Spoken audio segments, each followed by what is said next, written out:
উত্তরটা দিচ্ছিস না কিনা? কামটা থেকে ফেরে কিচ্ছু খেলিকলা। এখন যদি দিদিমণি মুখে জিজ্ঞেস করে মুখে উত্তরটা দেব বলতো, তো খেলে মু আর তোকে ডিস্টার্বটা করবো ক্লা। তোমার কি মনে হয় বাবা, আমার নর্মাল লোকের মতো অফিস থেকে এসে খাওয়া দাওয়া করে বিশ্রাম নেওয়ার কথা? তোমরা আর যাই বলো না কেন, আমি কিন্তু এত সহজে নর্মাল হতে পারছি না বাবা। প্লিজ আমাকে বিরক্ত করো না, একটু আমাকে আমার মতো থাকতে দাও। তো শুধাই একটু কথা ভাব, সারাদিন কামটো থেকে ফিরে যদি তুই লা খাস তাহলে মু কি খেতে তো পারবো? না পারলে খেও না, কিন্তু প্লিজ আমি জোরহাত করে অনুরোধ করছি, আমাকে বিরক্ত করো না। আমাকে যদি বারবার বিরক্ত করো তাহলে আমার কাছে অন্য কোনো উপায় থাকবে না, আমি কিন্তু কলকাতার বাইরে কোথাও ট্রান্সফার নিয়ে চলে যাব। আর তুমি তো জানো আমার কাছে বাইরের কাজের অনেকগুলো অফার রয়েছে। উঠছি বাবু,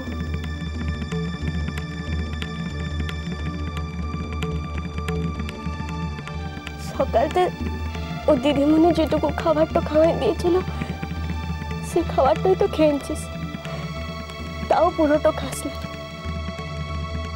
এমন ভাবে যদি করিস তাহলে শরীরটা টিকবে বল? বাড়িতে এত বড় একটা ঘটনা ঘটে গেছে, একজন লোক আর নেই। এই বাড়িতে যে সবচেয়ে আপনজন সে চিরকালের মতো চলে গেছে, কখনো আর সে ফিরবে না। দাদা ভাই বলে ডাকলে কেউ আর সাড়া দেবে না। এটা জানার পরেও আমি কিভাবে 4 বেলা নিয়ম করে খেয়ে নিজেকে সুস্থ রাখার চেষ্টা করবো বলো তো ভাই? শোকটা বুকে চেপে মোরা চিরটা কাল বসে তো থাকতে পারিলে উঠছি বাবু। জীবন মোদিকে সে সময়টা দেখালা রে, আর এই শোকটা তো ভোলার মতো না। তো যতদিন বেঁচে তো থাকবে এই শোকটা নিয়েই তোকে চলতে হবে। বড় দাদা বাবু চলে তো যেছে বলে তো তুই তোর নিজের জীবনটাকে শ্রেষ্ঠ করে দিতে পারবি না? তাহলে না খেয়ে না দে এমন শরীরটা খারাপ করে কার কি উপকার হবে বল? তো ভাবতো বড় মা বড় বাবু মেজো মা মেজো বাবু দিকের কথা ভাবতো,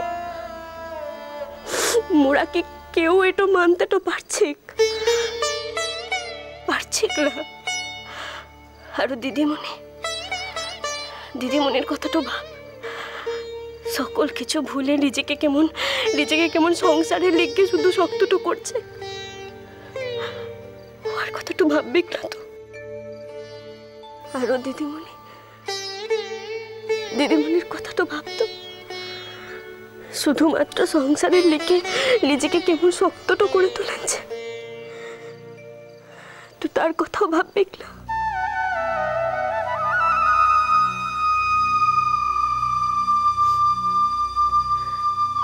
কাঁদিস না উঠছে বাবু, কাঁদিস না। তুই যদি মন করে কষ্টটা পেতে থাকিস তাহলে মোর কি মনে হচ্ছে বলতো? মো তো কিছুই করতে পারছি না, তোর কষ্টটাও মো কমাতে পারছি না। তাহলে মোর এই কলকাতাতে থাকাও যা আরো পলাশবনিতে থাকাও একই ব্যাপার। বাহ, ভালো বললে তো। আমার জীবনে এরকম একটা ক্রাইসিসের সময় তুমি পলাশবনি চলে যাওয়ার কথা ভাবছো, ভালো। মু তো চলে যাওয়ার কথাটা বলিলাই হচ্ছে বাবু।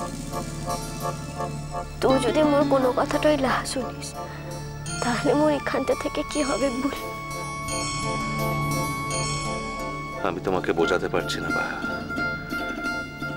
আমার ভেতরে কি চলছে, আমার কেমন ফিল হচ্ছে মনে মনে। তুমি জানো না হয়তো, ছোটবেলা থেকে আমার সব ব্যাপারে প্রত্যেকটা কাজে আমার অনুপ্রেরণা ছিল একমাত্র দাদা ভাই। তাকে না জানিয়ে তাকে না জিজ্ঞেস করে তার সঙ্গে কথা না বলে কিছুই করতাম না। সব সময় সব ক্ষেত্রে আমাদের কাছে দাদা ভাই থাকতো, তার হাত আমাদের মাথায় থাকতো।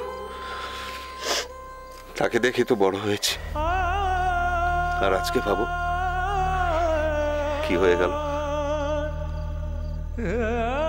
মাঝখানে জীবনের 12টা বছর দাদা ভাই এখানে ছিল না। তখনও তো মনের মধ্যে একটা আশা ছিল যে দাদা ভাই কোথাও না কোথাও পৃথিবীতে রয়েছে। আর ঠিক 12টা বছরের পরে হলো দাদা ভাই ফিরল।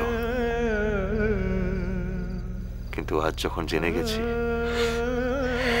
যে সে আর কোনো কালে ফিরবে না, কাউকে আমি আর দাদা ভাই বলে ডাকতে পারবো না। দাদা ভাই বলে ডাকলেও আর কেউ জীবনে সাড়া দেবে না। আমার জীবনে এর চেয়ে বড় লস আর কি হতে পারে বলো তো? সারাটা জীবন কোনো মানুষ বেঁচে তো থাকে লড়ছি বাবু। একদিন না একদিন সকলকেই তো চলে তো যেতে হয়। ও বড় দাদা বাবু মোদিকের একটু আগুতেই ছেড়ে চলে তো গেল, কিন্তু এটা তো মোরা সকলেই জানতাম যে বড় দাদা বাবু আর থাকবে না। তুও তো নিজেকে মানায় নিয়েছিলি, বোঝাই নিয়েছিলিস, তাহলে আজই তো ভেঙে তো পড়ছিস কিসের লেগে? তোকে তো এখন শক্তটা থাকতে হবে। তুই তো এখন এবারের একমাত্র জোয়ান ছিল। ও দিদিমণিকে দেখ, দিদিমণি কত শক্তটা হয়ে যাচ্ছে এই সংসারটার লেগে। আর চলে যাওয়াটা তো মোদিকের হাতে থাকে লড়ছি বাবু। যার যখন যাওয়ার সে তো চলেই যাবে।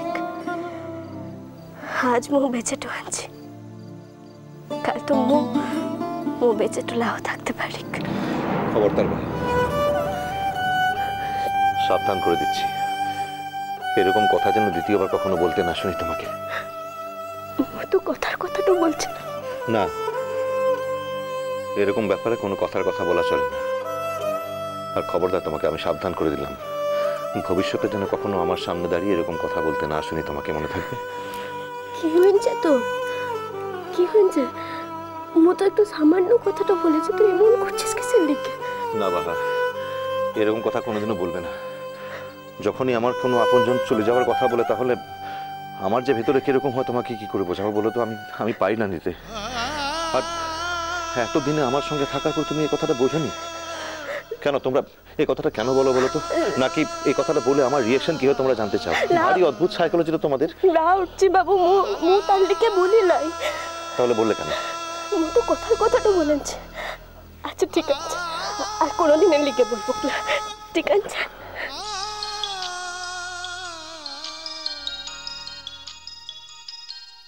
থাক, ধরতে হবে না। কেউ তো কোনো দরকারটাতে ফোন তো করতে পারে, দেখবো না? না, তুমি এখন আমার কাছেই থেকো, আমাকে ছেড়ে কোথাও যাবে না। মো তো কোথাও যাচ্ছি লড়ছি বাবু। মো তোকে ছেড়ে কোথাকে যাবো বল? মোর তো কোনো জায়গাটা নাই। একদিন চেয়েছিলাম চলে তো যেতে, কিন্তু যেতেটুকু পেরেছি, যেতেটা তো পারি লাই বল।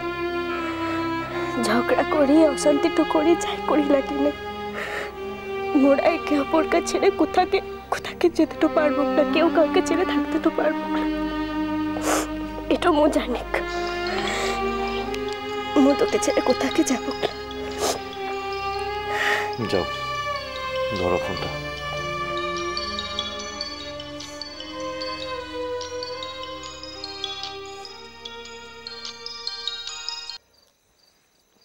হ্যালো। হ্যালো, অর্চি বাড়িতে নেই? আনছে। দেখো বাহা, মোবাইল ফোনটা যে ব্যবহার করে শুধুমাত্র তারই তো ধরার কথা। তুমি কি আজকাল অর্চির ফোনটাও ধরছো?